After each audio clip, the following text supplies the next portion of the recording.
The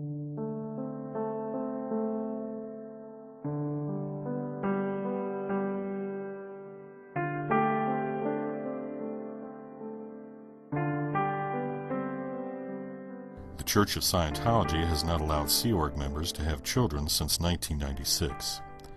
Church spokesman Tommy Davis explained that having children is viewed as interfering with productivity, and the rigor of SeaOrg life is not conducive to raising children. Sonny Pereira, Claire Headley, and Laura Diekman all entered Scientology's isolated environment as children. All three came from Scientology families.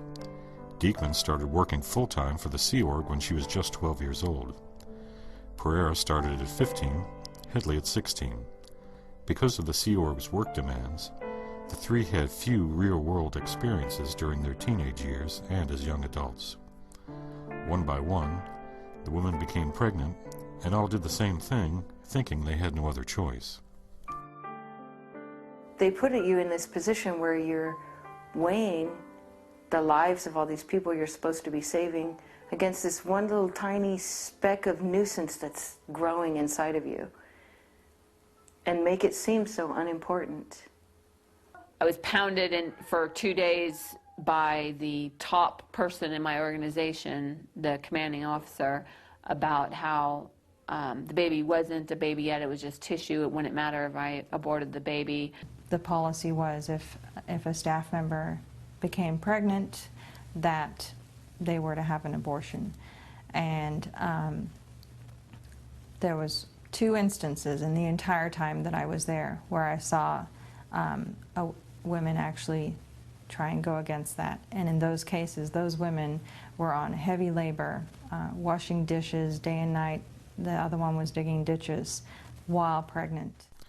The church never pressured or influenced any SeaOrg member to have an abortion, says church spokesman Tommy Davis. In a letter to the Times, he said, "There's no church policy to convince anyone to have an abortion, and the church has never engaged in such activity.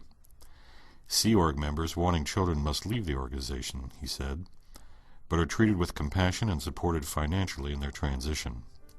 The women speaking to the Times are blaming the church, he said, for choices they made they now appear to regret. I didn't have a choice. If I had said, I'm not going to do this, I would have been separated from my husband. The possibilities were endless. I knew I would have had serious punishments levied. I would have been on manual labor. I was concerned for what would happen to my child. So I did not have a choice. I don't think I really decided to do it, you know. I knew it was going to happen if I didn't, so it was just easier to just cooperate.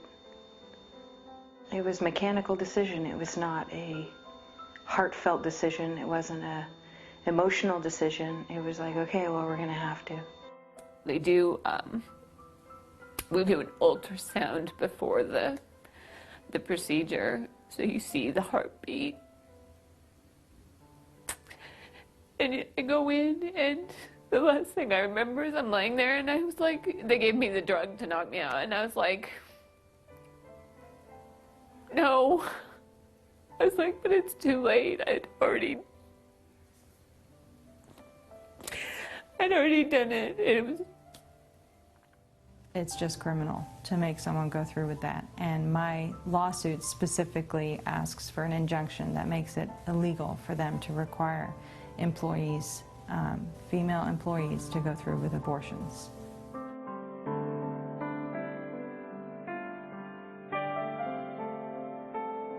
Watch these women tell their personal stories in separate videos at tampabay.com/Scientology, where you can also read the church's entire 6-page letter of response.